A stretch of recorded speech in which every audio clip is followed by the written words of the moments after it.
මේ ලෙසන් එකේ බලාපොරොත්තු වෙන්නේ මේ image කියන menu එක යටතේ තියෙන rotate canvas කියන sub menu එක යටතේ තියෙන flip canvas horizontal කියන option එක ගැන කතා කරන්න.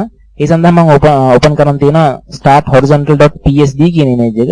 මේක psd ගණයට අයත් image එකක්. මම මෙතන සිද්ධ කරන්න අතරම මේ image එකේ mirror image එක ලබා ගැනීමට. ඒ කියන්නේ මම මෙන්න මේ අක්ෂය මත mirror එකක් තැබුවොත්, ඒ කියන්නේ කණ්ණාඩියක් තැබුවොත් ඒ කණ්ණාඩි තුලින් මේ image එක තිරස් අතර බලාගන්නේ කොහොමද කියලා. ඒ කියන්නේ මේ සියලුම කොටස් වම් පැත්තට මූව් කරගන්නේ කොහොමද කියලා. ඒ කියන්නේ මේ බෝට්ටුව සහ මේ පුද්ගලයා සියලුම දේවල් වම් පැත්තට මූව් වෙනවා. මේ පැත්තේ තියෙන සියලුම දේවල් මේ දකුණු අත පැත්තට මූව් වෙනවා. මේක කරන්න ඉතාමත් පහසුයි. මම කරන්නේ image ගිහිල්ලා rotate canvas කියන එක යටතේ මෙන්න මේක ක්ලික් කරනවා. ඔයගොල්ලන්ට පේනවා ඉතාමත් ඉක්මනින් මේක දෙපැත්ත මාරු වුණා.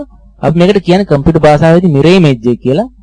mirror image එක අතර වෙනස් වෙන මේ අක්ෂය මතත් මේ mirror එක තබන අක්ෂය මතත් ඔයගොල්ලෝ මේක භාවිතා කරන්න පුළුවන් ඔයගොල්ලන්ගේ නිර්මාණ සඳහා. මේ අපි සිද්ධාන්තයක් කියලා දීම සඳහා තමයි මේ සරල image එකක් අරගෙන මේක කියලා දුන්නේ. ඔයගොල්ලන්ගේ මේක ප්‍රැක්ටිස් කිරීම තුලින් ඔයගොල්ලෝ මේ tool එකත් එක්ක තියෙන ඔයගොල්ලන්ගේ හැකියාව වැඩි දියුණු කරන්න පුළුවන්.